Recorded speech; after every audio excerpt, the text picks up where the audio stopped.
Salam Bapak Ibu yang dikasihi Tuhan. Bapak Ibu, kita harus benar-benar menyadari bahwa penyesatan dalam gereja itu bisa terjadi melalui berbagai saluran. Oleh karena itu, saluran itu harus benar-benar kita kenali dengan teliti, agar kita itu bisa terhindar dari penyesatan tersebut. Nah, saluran penyesatan ini biasanya itu melalui pengajaran yang tidak beralas dari kebenaran firman Tuhan.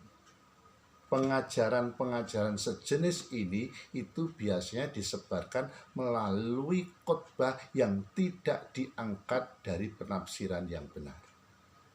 Nah, pengajaran-pengajaran tersebut itu biasanya dikemas menjadi doktrin dan tanpa kita sadari atau tanpa jemaat sadari, maka doktrin tersebut bisa diakui sebagai firman Tuhan atau sejajar dengan firman Tuhan.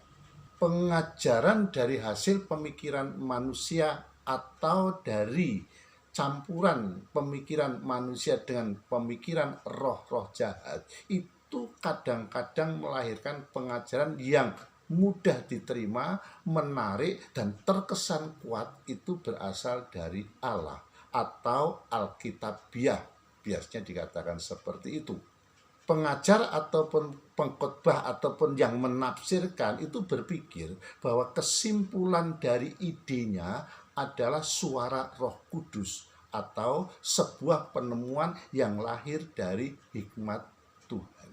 Bapak Ibu yang dikasihi Tuhan, kalau Bapak Ibu membaca di dalam 2 Korintus pasal yang ke-11 ayat 2 dan 3, itu terlihat jelas bahwa kita itu harus waspada bahwa pikiran manusia itu dapat disesatkan oleh iblis. Atau dengan perkataan lain, dengan kalimat lain itu dapat dijelaskan bahwa pikiran manusia atau idenya itu dapat menjadi kendaraan iblis atau rencana iblis atau bisa jadi pangkalan iblis.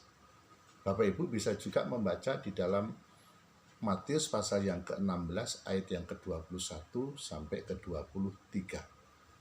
Nah, dalam hal ini kita dapat menemukan bahwa seorang pengajar atau seorang pembicara di mimbar itu memiliki tanggung jawab yang besar, memiliki pergumulan yang berat, karena pertumbuhan rohani atau kualitas iman daripada jemaat itu sangat tergantung dari isi pengajaran pembicara atau pengkhotbah dalam gereja tersebut. Itulah sebabnya di dalam Yakobus pasal yang ketiga ayat yang pertama dikatakan bahwa seorang guru atau seorang pengajar itu akan dihakimi menurut ukuran yang lebih berat. Untuk dapat membedakan apakah seseorang membawa pengajaran yang sehat atau tidak, yang sesat atau yang benar, itu harus menggunakan ukuran firman Tuhan yang tertulis di dalam Alkitab. Jadi ukurannya bukanlah kelakuan lahiriah daripada seorang pengajar atau seorang pembicara semata-mata. Memang kalau Bapak Ibu membaca di dalam Matius pasal yang ke-17 ayat yang ke-5 sampai 23, di situ dikatakan kita dapat membedakan nabi palsu atau bukan itu tergantung dari buahnya. Namun perlu Bapak Ibu sadari, untuk dalam kondisi tertentu kita itu membutuhkan klarifikasi segera dan secepatnya supaya atau sebelum kita terjebak lebih dalam lagi ke dalam penyesatan. Nah, untuk itu kita harus menggunakan Alkitab itu sebagai tolak ukurnya. Oleh sebab itu, Bapak Ibu yang dikasihi Tuhan, setiap kita itu harus dengan teliti, dengan jeli selalu mengawasi seorang pemimpin jemaat, seorang pembicara atau seorang pengkhotbah melalui kebenaran firman Tuhan. Hal ini jelas disuarakan oleh Yohanes di dalam suratnya 1 Yohanes pasal yang keempat ayat yang pertama yang dikatakan demikian, bahwa berhubung banyaknya nabi palsu pergi ke seluruh dunia, maka kita harus menguji setiap roh. Karena itu Bapak Ibu yang dikasihi Tuhan, kita harus bisa mengenali ciri-ciri dari penyesatan melalui pengajaran-pengajaran tersebut. Dan ada beberapa catatan yang bisa kita jadikan tolak ukur akan kebenaran pengajaran tersebut, yaitu bahwa pengajaran-pengajaran yang memiliki ciri-ciri penyesatan itu biasanya melemahkan otoritas dari Alkitab. Artinya dengan mengabaikan pendalaman Alkitab yang menjadi dasar pengajaran atau doktrin kekristenan tersebut.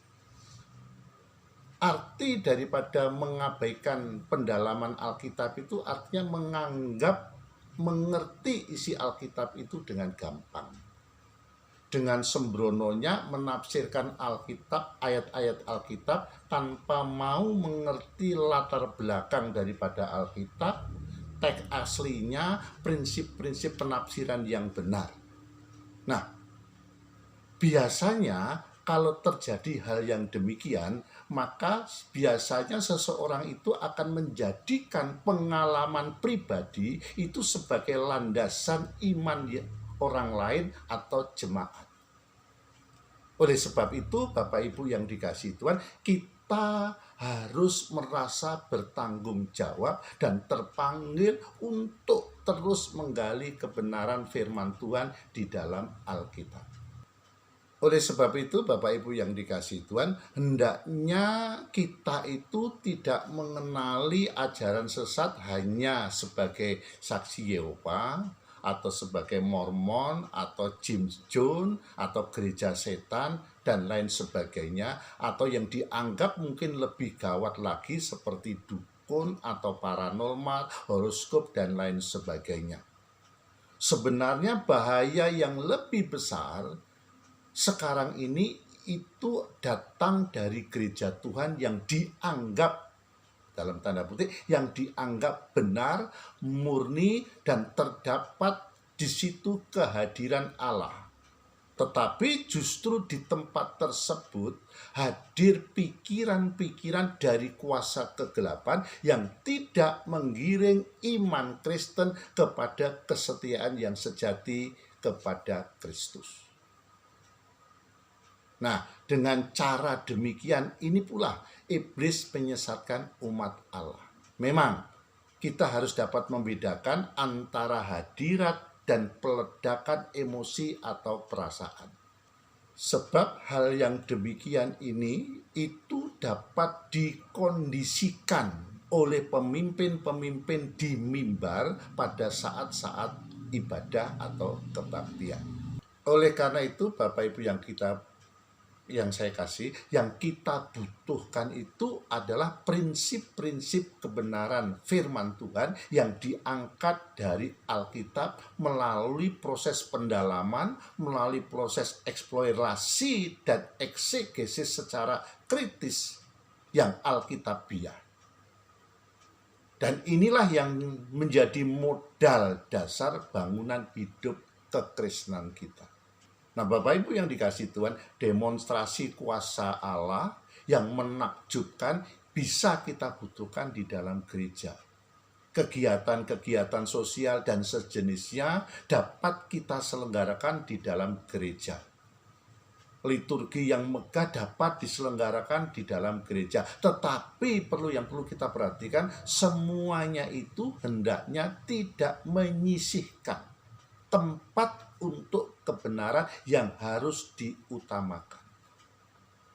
Sebab Bapak Ibu yang dikasihi Tuhan, bila kita menyisihkan kebenaran firman Tuhan dari tempatnya, dari yang seharusnya, mengganti kepada hal-hal yang lain seperti kuasa, seperti liturgi, seperti kegiatan-kegiatan sosial dan lain sebagainya, itu berarti sama saja bahwa gereja itu telah terkena perangkap iblis.